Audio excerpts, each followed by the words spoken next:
나는 세상에 더 있지 아니하오나 그들은 세상에 있사옵고 나는 아버지께로 가옵나니 거룩하신 아버지여 내게 주신 아버지의 이름으로 그들을 보전하사 우리와 같이 그들도 하나가 되게 하옵소서. 내가 그들과 함께 있을 때에 내게 주신 아버지의 이름으로 그들을 보전하고 지키었나이다. 그 중에 하나도 멸망하지 않고 다만 멸망의 자식뿐이오니 이는 성경을 응하게 함이니이다. 지금 내가 아버지께로 가오니 내가 세상에서 이 말을 하옵는 것은 그들로 내 기쁨을 그들 안에 충만히 가지게 하려 함이니이다. 내가 아버지의 말씀을 그들에게 주었사오매 세상이 그들을 미워하였사오니 이는 내가 세상에 속하지 아니함 같이 그들도 세상에 속하지 아니함으로 인함이니이다. 내가 비옵는 것은 그들을 세상에서 데려가시기를 위함이 아니요 다만 악에 빠지지 않게 보전하시기를 위함이니이다. 내가 세상에 속하지 아니함 같이 그들도 세상에 속하지 아니하였사옵나이다. 그들을 진리로 거룩하게 하옵소서. 아버지의 말씀은 진리니이다. 아멘. 여러분 반갑습니다. 우리 주변에 있는 분들과 함께 인사 나누겠습니다. 주님의 이름으로 환영하고 축복합니다.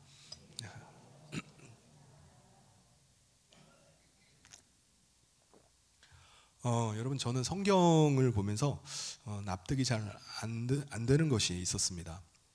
그것은 바로 성경에 기록되어 있는 지구의 나이와 그리고 진화론에서 말하는 지구 나이 사이에 너무나 큰 시간적인 간극입니다.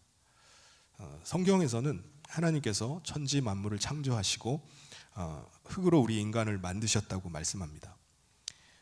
그래서 성경에 나오는 이 족보를 쭉 거슬러 올라가서 그 시점을 계산을 해보면 우리 인류가 언제 시작됐는지 계산을 할 수가 있습니다. 그래서 그게 6,000년 가량이 나오게 됩니다. 그런데 진화론에서는 인간은 오스트랄로피테쿠스, 호모 하빌리스, 호모 에렉투스 같은 구생 인류가 있고 호모 사피엔스 같은 이제 현생 인류가 있다라고 이렇게 말을 합니다. 현생 인류의 대표가 크로마뇽인입니다. 그래서 크로마뇽인의 등장 시기를 진화론에서는 35만 년 전이라고 이렇게 얘기를 합니다. 여러분 성경의 시작 시간과 그리고 진화론의 시작 시간이 차이가 나도 너무 많이 나요. 그렇죠? 어느 쪽이 맞는 겁니까? 그런데 과학 교과서와 역사 교과서에 진화론의 주장이 이게 실리게 되면서 진화론이 사실 기정사실화되었어요. 그래서 학교에서 공교육을 받은 사람이라면은 다 진화론을 진리로 그냥 수용하고 받아들입니다. 실제로 지질학계나 고생물학이나 다 진화론을 기반으로 해서 연구가 이루어져요. 그러다 보니까 창조론 같은 경우는 종교의 영역, 신앙의 영역으로 이렇게 치부돼 버리는 게 오늘날의 현실입니다. 그래서 많은 그리스도인들조차도 이 진화론을 수용하고 진화론을 마치 진리인 것처럼 그렇게 받아들이고 있어요. 여러분 진화론이 언제 시작이 됐죠? 진화론이 등장한 것은 1859년 찰스 다윈이 종의 기원이라는 책을 출간하면서 그때부터 시작이 됐습니다. 그게 165년 전 얘기예요. 진화론이 출간된 이후에 13년이 지나서 1872년에 찰스 라이엘이라는 사람이 그동안 발견된 그 여러 가지 화석을 분류를 했어요. 그래서 이 화석을 분류를 해서 지질 시대표라는 것을 만들었습니다.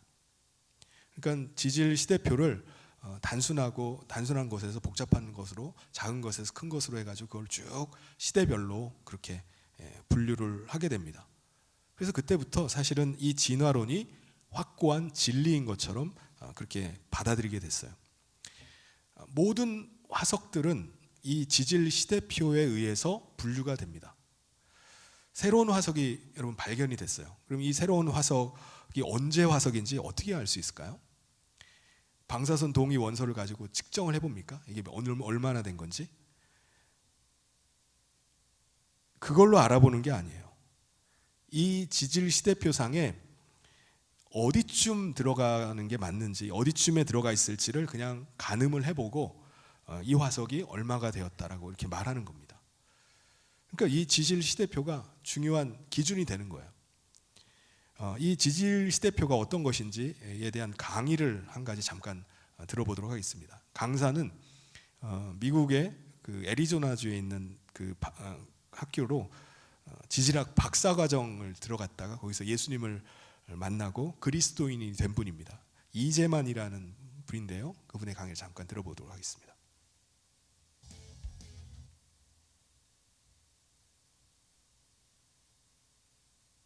텍사스에 있습니다. 언제나 레디되어 있어요. 근데 화석은 더더욱 갖고 안 나와요. 바로 공격받기 때문에. 여러분, 이분이 누구죠? 찰스 다윈입니다. 몇 년도에 썼다고 그랬어요? 1859년.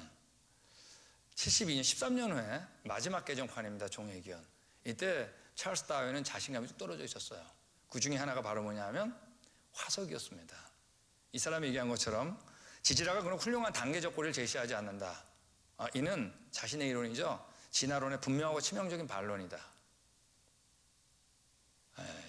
분명하고 치명적인 obvious and serious objection. 화석은 진화와 반대다 그랬어요. 여러분, 이 딜레마가 150년이 지난 지금도 단 한 건도 안 풀렸어요. 여러분, 우리도 정리를 해야 됩니다. 전이 화석이 먼저 발견됐기 때문에 진화론이 나온 건가요? 다윈도 못 봤잖아요. 아니면 진화에 대한 믿음을 갖고 이때부터 전이 화석 찾기 시작한 건가요? 전자인가요? 후자인가요? 그래서 우리가 진화론을 믿음이라고 그러는 겁니다. 믿음이 먼저예요.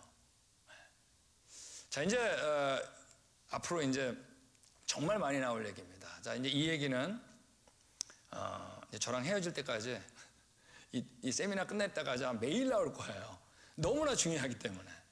여러분, 우리 지구의 역사 그러면 자기도 모르게 떠오르는 단어 하나가 있습니다. 그게 바로 뭐냐면 고생대, 중생대, 신생대 이런 얘기 들어보셨어요? 네, 제가 전공이 지질학인데 지질학자들이 만든 겁니다. 자, 그걸 보면 이 표를 보면 그 옆에 더 잘게 나눴어요. 뭐 캠브리아기, 오도비시아기, 사우르기 쫙 더 잘게. 그 옆에 뭐가 있냐면 화석 이름이 있어요. 화석이 있는데 그걸 이제 그림으로 그대로 옮긴 겁니다. 오른쪽에. 자, 이걸 우리가 지질계통표 또는 지질시대표라고 그럽니다. 이건 1차적으로 모두 뭐로 만든 거냐면 화석을 가지고 만든 겁니다. 화석이 근데 여기 있는 그림처럼 진화의 순서를 고스란히 순서적으로 발견되는 곳은 지구상에 딱 한 군데밖에 없어요. 어디밖에 없을까요? 여러분이 살았던데 어디에 땅을 파더라도 사람 화석부터 진화의 역순으로 고스란히 발견됐는데 지구상에 없다는 얘기예요. 어디밖에 없냐? 체계밖에 없다는 얘기입니다. 여러분, 화석이 이렇게 발견되는데 없어요. 화석은 실제로 어떠냐? 널려 있는데 중간 단계에 있다고요? 없다고요? 이미 없다고 얘기했죠? 널려 있는 걸 여러분 진화에서 발견 안 돼요. 이제 다 나눌 거예요. 진화가 맞다는 믿음으로 책에다가 모아온 겁니다. 간단한 화석을 밑에다, 복잡한 화석을 위에다가. 여러분, 지구상에 이런 거 없습니다. 이거 없다는 건 모든 지질학자는 다 알아요. 여러분, 이게 진화의 증거가 아니에요. 혹시 여러분 이거 보면서 진화 맞잖아 그럼 곤란하다니까요. 이게 진화론 자체인 거 아세요? 근데 우리 이게 증거인 줄 알아요. 과학자가 한 번도 본 적이 없는데, 지구상에 어디에도 없는데 과학책에 들어있는 우리의 세계관에 너무나 큰 영향을 준 그림 하나를 꼽아라 그러면 이 그림입니다. 진화론자들도 진화가 참일 것이다 라는 그 믿음 전제하에 그 증거들을 계속 찾고 있습니다. 그러므로 진화론이나 창조론이나 둘 다 믿음에서 시작하는 거예요. 믿음. 근데 다른 점이 있다면은 뭐죠? 진화론은 증인이 없어요. 그런데 창조론은 증인이 있다는 겁니다. 여러분, 증인이 누구시죠? 네, 바로 천지 만물을 직접 창조하신 하나님이 증인이십니다. 창조주 하나님의 증언이 바로 성경이에요. 우리는 이 성경을 진리로 믿고 그 믿음으로 살아갑니다. 오늘 읽었던 요한복음 17장 17절에도 아버지의 말씀은 뭐라고 했죠? 진리니이다 라고 말씀했습니다. 저는 오늘 여러분에게 이 진리를 소개를 하고 그리고 우리를 향하신 하나님의 뜻을 여러분과 함께 나누고자 합니다. 창세기 1장 1절에 이렇게 기록되어 있습니다. 우리 같이 한번 읽어보겠습니다. 시작. 태초에 하나님이 천지를 창조하시니라. 여러분, 천지 만물을 창조하신 하나님은요, 삼위일체 하나님이십니다. 성경에 삼위일체라는 단어는 나오질 않아요. 그런데 하나님이 삼위일체이심을 드러내는 말씀이 계속 성경에 나옵니다. 예를 들면 창세기 1장 26절에 이렇게 말씀합니다. 우리 같이 한번 읽겠습니다. 시작. 하나님이 이르시되 우리의 형상을 따라 우리의 모양대로 우리가 사람을 만들고 그들로 바다의 물고기와 하늘의 새와 가축과 온 땅과 땅에 기는 모든 것을 다스리게 하자 하시고, 우리의 형상을 따라 우리의 모양대로 우리가 사람을 만들자. 이게 무슨 말이죠? 하나님은 하나님 아버지와 아들 예수님 그리고 성령님으로 삼위로 계시기 때문에 우리라고 이렇게 표현을 하는 것입니다. 그런데 삼위로 계신 분들이 하나이신 공동체를 이루고 계신 거예요. 그래서 하나님을 삼위일체 하나님이라고 이렇게 부릅니다. 삼위일체 하나님은요, 완전한 상호 관계 가운데 있지만은 삼위 하나님 간에 계급이나 서열이 없어요. 삼위 하나님 간의 능력이나 영광이 완전히 동등하신 분이 바로 삼위일체 하나님이십니다.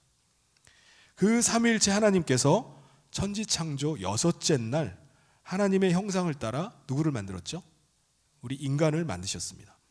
여러분, 삼위일체 하나님께서 우리 인간을 하나님의 형상을 따라서 창조하셨기 때문에 우리 인간을 어떤 존재로 창조하셨을까요?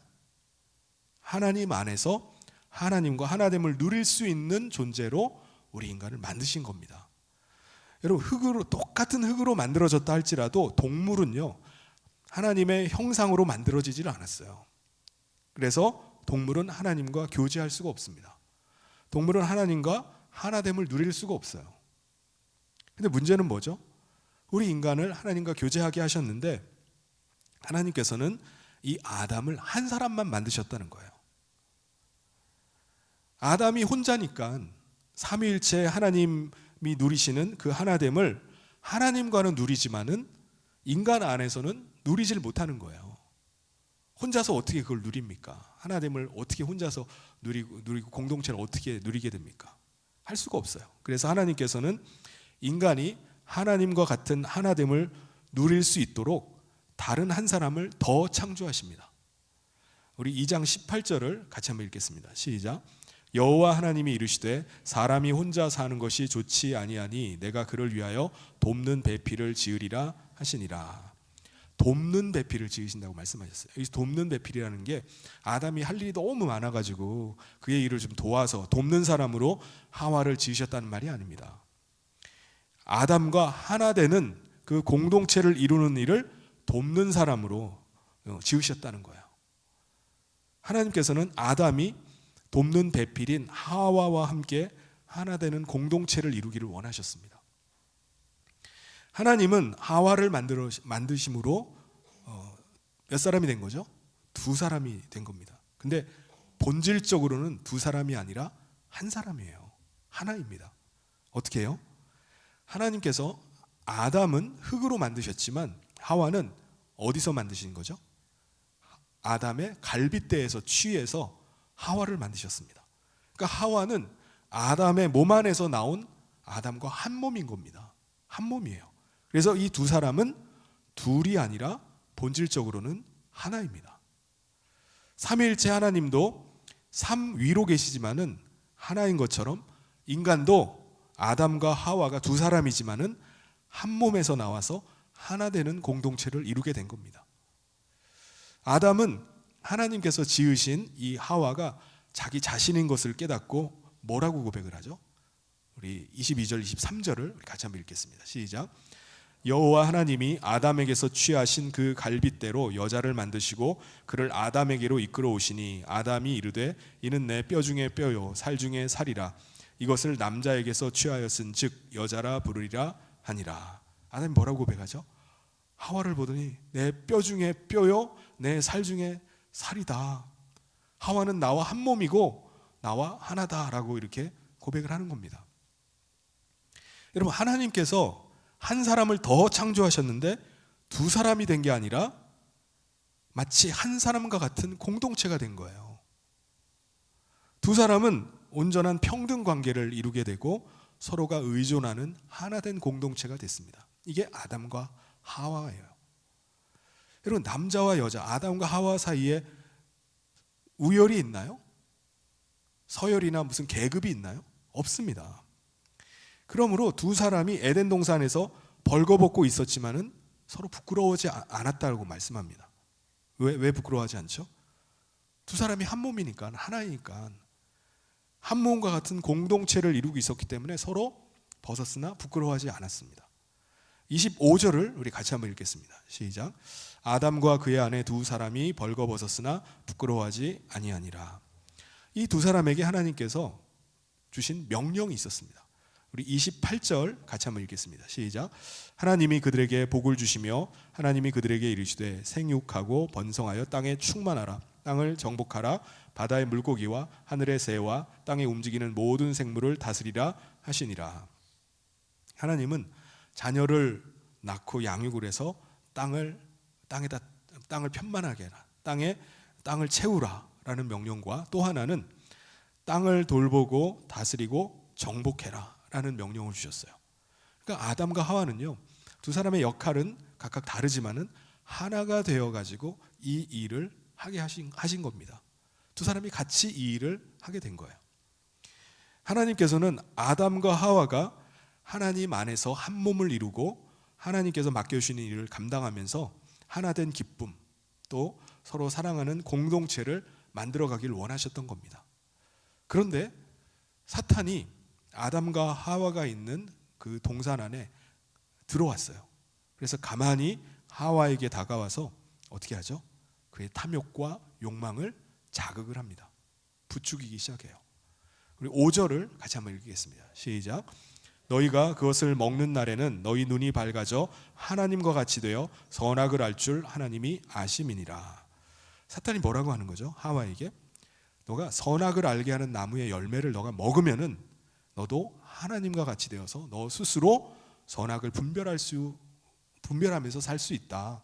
하나님과 같이 될 수 있다라고 거짓말을 합니다. 근데 본래는 뭐죠? 하나님께서는 본래 아담에게 뭐라고 말씀하셨습니까? 2장 17절 우리 같이 한번 읽겠습니다. 시작. 선악을 알게 하는 나무의 실과를 먹지 말라. 내가 먹는 날에는 정령 죽으리라 하시니라. 어떻게 된다고요? 죽게 된다고 말씀합니다. 그런데 아담과 하와는요, 사탄의 말을 듣고 하나님의 말씀을 무시를 해버립니다. 그리고 선악을 알게 하는 이 나무의 열매를 따먹어요. 3장 6절에 여자가 그 나무를 본즉 먹음직도 하고 보암직도 하고 지혜롭게 할 만큼 탐스럽기도 한 나무인지라. 여자가 그 열매를 따먹고 자기와 함께 있는 남편에게도 주매 그도 먹은지라. 그러니까 같이 따가지고 같이 나눠서 먹은 거예요. 여러분, 아담과 하와가 하나님의 말씀을 거역하는 그 순간에 하나님과의 관계가 깨져버렸습니다. 그리고 더 이상 하나님 안에 거할 수가 없게 된 거예요. 그러니까 하나님 안에서 삼위일체 하나님과 하나됨의 그 공동체를 더 이상 누릴 수가 없게 되었습니다. 이거는 하나님과의 관계뿐만이 아니에요. 서로 한 몸이었던 아담과 하와도요, 하와의 관계도 깨져버립니다. 두 사람이 하나된 관계가 깨져서 독립된 혼자로 한 사람으로 고립이 되어버립니다. 그래서 어떻게 되죠? 창세기 3장 7절에 같이 한번 읽겠습니다. 시작. 이에 그들의 눈이 밝아져 자기들이 벗은 줄 알고 무화과 나무 잎을 엮어 치마로 삼았더라. 각 사람이 하나가 아니라 한 몸이 아니라 둘이라는 것을 알게 된 거예요. 그래서 자기 스스로 벗은 줄 알고 부끄러워서 가리게 됐습니다. 감추게 되었어요. 여러분, 남자와 여자는 두 사람은 이제 하나된 공동체가 아니라 이때부터 두 사람이 지배와 피지배의 관계가 된 겁니다. 서로 다른 사람을 이용하려고 하고 서로 다른 사람을 힘으로 눌러서 자기의 종으로 삼으려는 관계로 전락을 해버립니다. 이게 남자와 여자의 관계가 돼버렸어요. 하나님을 거역하고 하나님을 버리고 떠난 인간은요, 그 죄로 말미암아 이 땅도 저주를 받게 됩니다. 그래서 이 땅이 가시와 엉겅퀴를 내는 저주받은 땅이 되어버렸어요. 그리고 마침내 마지막 때에 멸망할 땅이 되고 맙니다. 이런 척박한 환경에서 살아남기 위해서 인간은 어떻게 해야 되죠? 일하는 기쁨은 다 사라져버리고 일하는 것이 수고의 땀을 흘리는 고통이 되어버렸어요. 그래야지 겨우 먹고 살 수 있게 된 겁니다. 생육하고 번성하는 그 출산의 기쁨이 여자에게는 고통이 되어 버렸어요. 하나님을 떠나서 자기가 주인 되어서 살아가는 인간은요, 그때부터 자기의 탐욕과 욕망을 따라 사는 존재가 되어버리고 말았습니다. 우리 창세기 6장 3절에 보면은, 우리 같이 한번 읽겠습니다. 시작. 여호와께서 이르시되 나의 영이 영원히 사람과 함께하지 아니하리니 이는 그들이 육신이 됨이라. 그러나 그들의 날은 120년이 되리라 하시니라. 하나님의 영이 떠나버린 거예요. 더 이상 삼위일체 하나님 안에 거할 수가 없게 됐어요. 그러니까 어떻게 되죠? 사람은 육체가 됩니다. 육체. 그래서 육체의 본성을 따라서 육체가 원하는 대로 살아가는 존재가 된 겁니다. 자기 탐욕과 욕망을 따라서 온갖 악을 저지르면서 살게 됩니다. 척박한 환경에서 살기 때문에 늘 부족함에 시달려요. 한계에 직면하게 됩니다. 그래서 그걸 어떻게 보완을 하죠? 나의 부족함을 다른 사람에게서 뺏어서 채우기 시작합니다. 이것을 뺏기 위해서 다른 사람을 속여요. 훔칩니다. 다른 사람을 죽이기도 해요. 그래서 인간은 온 땅으로 빠르게 퍼져나가서 번성하게 됐지만은 인간이 사는 이 세상은 점점 악한 세상이 되어갑니다. 창세기 6장 5절 6절을 같이 한번 읽겠습니다. 시작. 여호와께서 사람의 죄악이 세상에 가득함과 그의 마음으로 생각하는 모든 계획이 항상 악할 뿐임을 보시고 땅 위에 사람 지으셨음을 한탄하사 마음에 근심하시고. 그래서 하나님이 어떻게 하시죠? 약 3,500년 전에요, 하나님께서 대홍수로 이 세상을 쓸어버리십니다. 6장 17절을 같이 한번 읽겠습니다. 시작. 내가 홍수를 땅에 일으켜 무릇 생명의 기운이 있는 모든 육체를 천하에서 멸절하리니 땅에 있는 것들이 다 죽으리라. 그런데 하나님은 하나님의 말씀에 순종해서 방주를 만들고 그 안에 들어간 노아의 가족 8명은 이 대홍수 속에서 살아남게 하셨습니다.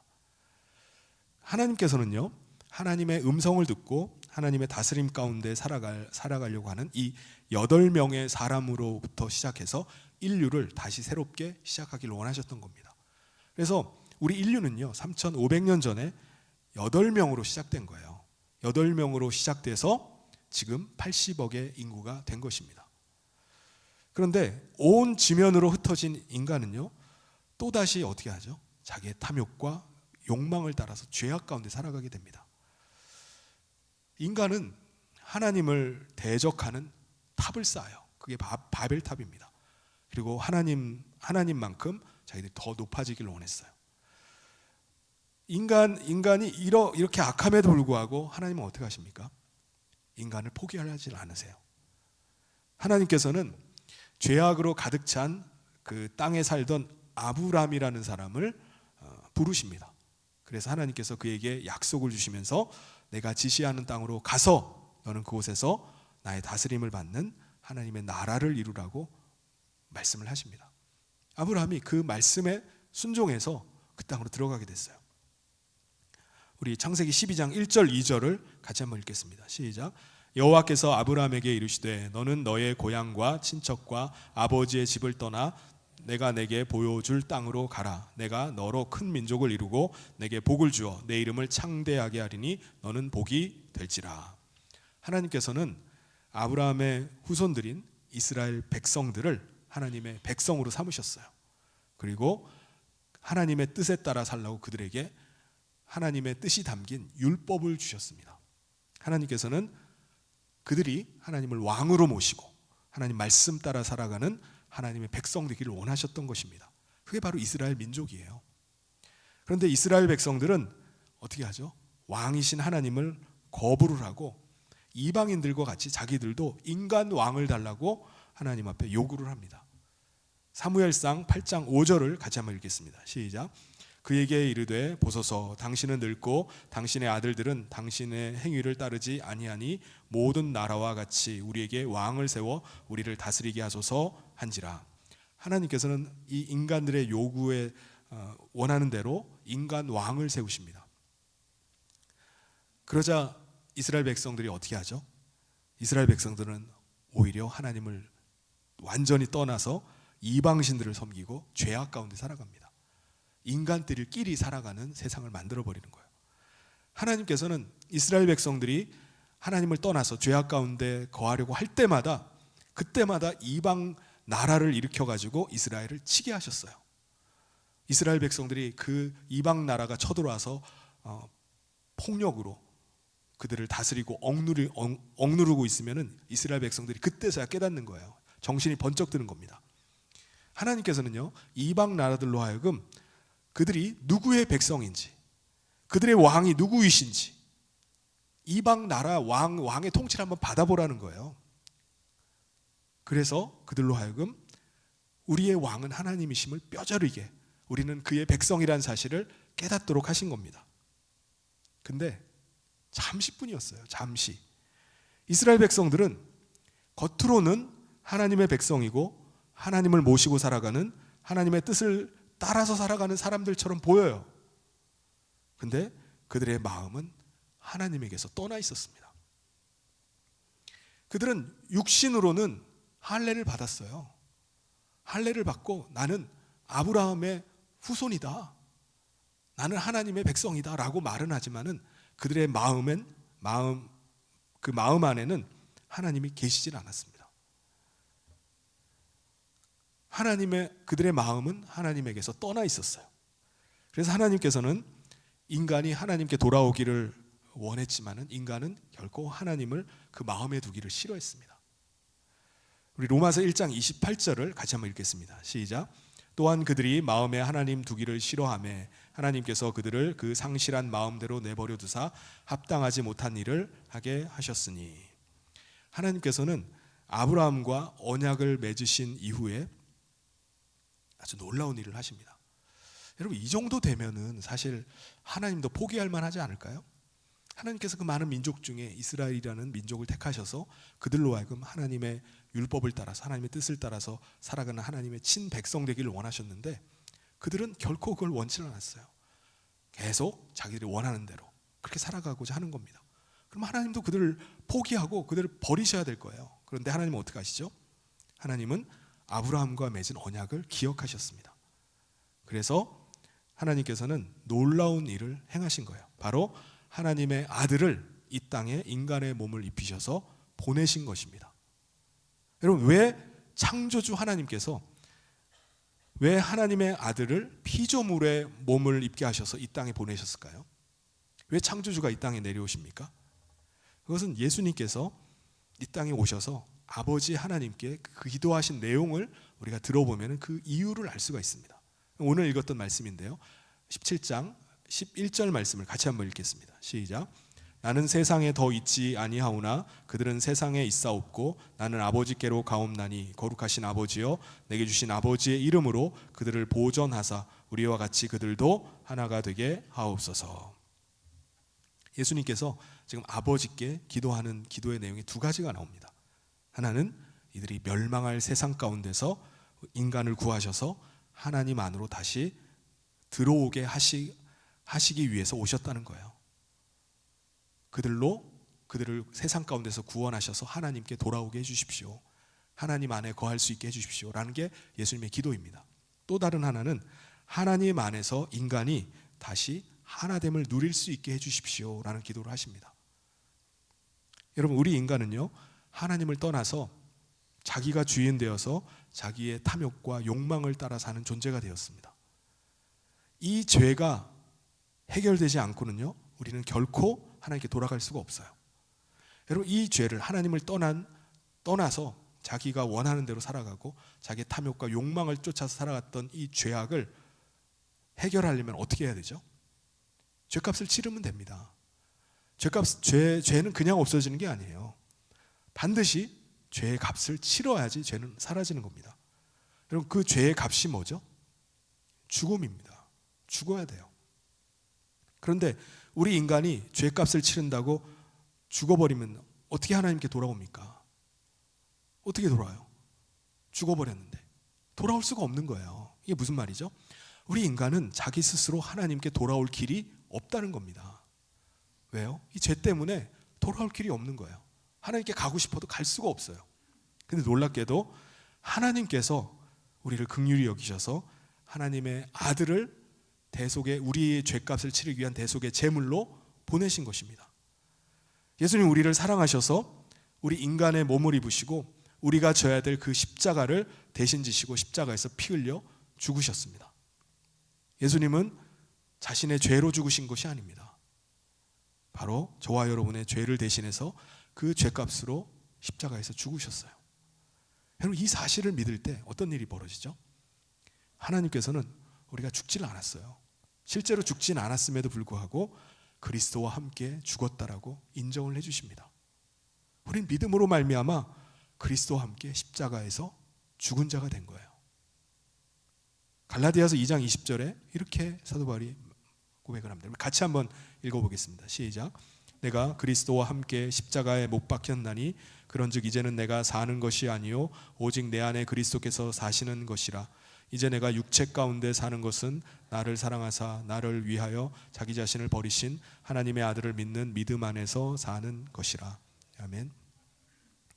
예수님의 그 대속의 은혜를 믿는 자는 죄와 사망의 법에서 해방되었습니다. 어떻게 해요? 죽었기 때문에 그래요. 그리스도와 함께 죽었기 때문에 기소할 수가 없는 겁니다. 율법이 더 이상 우리를 정죄할 수가 없어요. 그래서 로마서 8장 1절 2절에 이렇게 말씀합니다. 우리 같이 한번 읽겠습니다. 시작. 그러므로 이제 그리스도 예수 안에 있는 자에게는 결코 정죄함이 없나니 이는 그리스도 예수 안에 있는 생명의 성령의 법이 죄와 사망의 법에서 너를 해방하였음이라. 우리가 그리스도 안에서 죽음으로 말미암아 우리는 죄와 사망의 법에서 완전히 자유하게 됐습니다. 율법이 우리를 정죄할 수가 없어요. 여러분 우리가 사는 이 세상은요 영원한 세상이 아닙니다. 우리가 이 세상에 속해서 산다면은 우리는 결국 이 세상과 함께 멸망하고 말 것입니다. 이 땅에 오신 예수님은 오늘 저와 여러분이 예수님의 대속의 은혜를 믿고 죄 사함의 은혜를 우리가 받기를 원하십니다. 그래서 이 세상에 속해 있는 것이 아니라 하나님께 속한 자가 되기를 원하세요. 대속의 은혜를 받음으로 말미암아 하나님께 속한 자가 되기를 주님이 간절히 기도하시는 겁니다. 여러분 2000년 전에 예수님께서 십자가에 달려 죽으심은 바로 저와 여러분을 대신해서 죽으신 대속의 죽음임을 믿을 수 있기를 바랍니다. 여러분이 믿을 때 죄사함의 은혜가 여러분 가운데 임하게 되기를 주님의 이름으로 축원합니다. 예수님은 죽으셨지만 죄가 없으신 분이기 때문에 예수님께서 다시 살리셔서 부활하셨어요. 여러분 예수님께서 만약에 죄가 있으셨다면 그 자기의 죄값대로 죽으셨을 겁니다. 끝났을 거예요. 그런데 예수님은 죄가 없인 의인이십니다. 그의 죽으심은 대속의 제물로 죽으신 거예요. 그래서 하나님께서는 예수님을 다시 살리셨어요. 그래서 예수님 부활하시고 승천하셔서 지금 어디 계시냐? 하나님 나라의 하나님 보좌 우편에 계시는 겁니다. 근데 정말 감사한 게 뭐죠? 예수님께서는 하늘로 승천하신 다음에 그의 영을 우리 가운데 보내주신 것입니다. 예수님은 그리스도의 영을 죄사함의 은혜를 받은 사람들 가운데 부어주세요. 그래서 그리스도의 십자가의 대속의 은혜로 말미암아 죄 씻음을 받은 자들 가운데 그리스도의 영이 임하셔서 그와 함께 하십니다. 하늘에서 임하신 그리스도의 영으로 말미암아 그 사람은 이 땅에 속한 자가 아니라 하나님 나라에 속한 자가 되는 것입니다. 이 세상의 지배를 받는 것이 아니라 하나님의 다스림을 받는 하나님의 백성이 되는 것입니다. 그래서 하나님을 모시고 하나님의 백성 되어서 이 땅을 살아가게 되는 것입니다. 요한복음 17장 16절을 같이 한번 읽겠습니다. 시작. 내가 세상에 속하지 아니함 같이 그들도 세상에 속하지 아니하였사옵나이다. 여러분 우리 안에 임하신 성령님으로 말미암아 우리는 성령 안에서 하나가 되었습니다. 성령님은요 우리 믿는 자 한 사람 한 사람 가운데 임하셔서 우리가 성령 안에서 하나 되게 하셨어요. 하나 된 공동체를 이루게 하셨습니다. 이게 뭐죠? 바로 교회입니다. 예수님께서 피 흘려 값주고 사신 것이 바로 그리스도 안에서 한 몸을 이루는 교회입니다. 여러분 이 세상에 있는 것들은 영원한 것이 없어요. 이 세상에 있는 모든 것들은 다 낡아지고 썩어지고 결국은 다 사라져 버릴 것들입니다. 불태워져 버릴 것들이에요. 우리 가족은 영원한가요? 우리 가족도 영원하질 않아요. 언젠가는 모두 다 죽습니다. 그러나 그리스도께서 피로 값주고 사신 교회는 영원합니다. 예수님은 우리가 이 교회를 통해서 하나됨의 은혜와 기쁨을 누리기를 원하세요. 우리의 신앙생활은요, 혼자 하는 게 아닙니다. 나만 잘하면 되지 뭐, 나만 열심히 신앙생활하면 되지 뭐. 혼자서 할 수 없는 것이, 신앙생활은 혼자 하는 게 아니에요. 하나님께서 아담이 혼자 있는 것이 좋지 못하다고 말씀하셨습니다. 그래서 누구를 만드셨죠? 그와 하나 된 돕는 배필로 하와를 만드신 겁니다. 오늘 우리도 마찬가지예요. 하나님께서는 우리 가운데 그리스도의 영을 부어주셔서 우리로 하여금 하나 된 공동체가 되게 하신 것입니다. 모든 성령을 받은 사람, 그리스도의 영을 받은 사람은 그리스도를 머리로 한 그리스도의 몸이 되게 하셨어요. 그래서 삼위일체 하나님의 그 하나됨의 기쁨과 은혜를 누릴 수 있게 하셨습니다. 이게 주님의 소원이에요. 이들도 하나 되게 하기를 간구하십니다. 여러분, 오늘 우리는 이 세상에 살고 있지만 우리는 그리스도의 영을 모심으로 말미암아 하나님의 나라가 우리 가운데 임하고 우리는 그의 영으로 말미암아 그리스도와 한 몸이 되어서 살아가는 줄 믿습니다. 세상 사람들은 각자 다 자기의 탐욕과 욕망을 따라서 이 세상에서 고립된 존재들로 살아가요. 세상에 속한 사람들은요, 주변에 많은 사람이 둘러싸여 있다 할지라도 그 가운데서 홀로 된 외로움 가운데 살아갑니다. 그런데 우리 믿는 자들은 그리스도 안에서 하나가 되었어요. 우리는 그리스도의 생명을 가진 한 생명으로 살아갑니다. 그리고 우리는 그리스도를 머리로 하는 한 몸을 이루게 된 거예요. 그럼 우리는 혼자가 아닙니다. 주님께서 피 흘려서 값주고 사신 교회로 그리스도 안에 거하게 된 거예요. 하나가 되어서 살아가는 것입니다. 사랑하는 성도 여러분, 예수님은 오늘 이 자리에 있는 저와 여러분 모두에게 들어와서 함께 하기를 원하십니다. 우리가 육체로는 죽지만 부활의 생명이신 예수님의 생명으로 우리가 살기를 원하세요. 우리가 이 땅에서 육체로만 사는 것이 아니라 그리스도를 우리 가운데 모심으로 말미암아 영생하는 생명으로 살기를 원하십니다.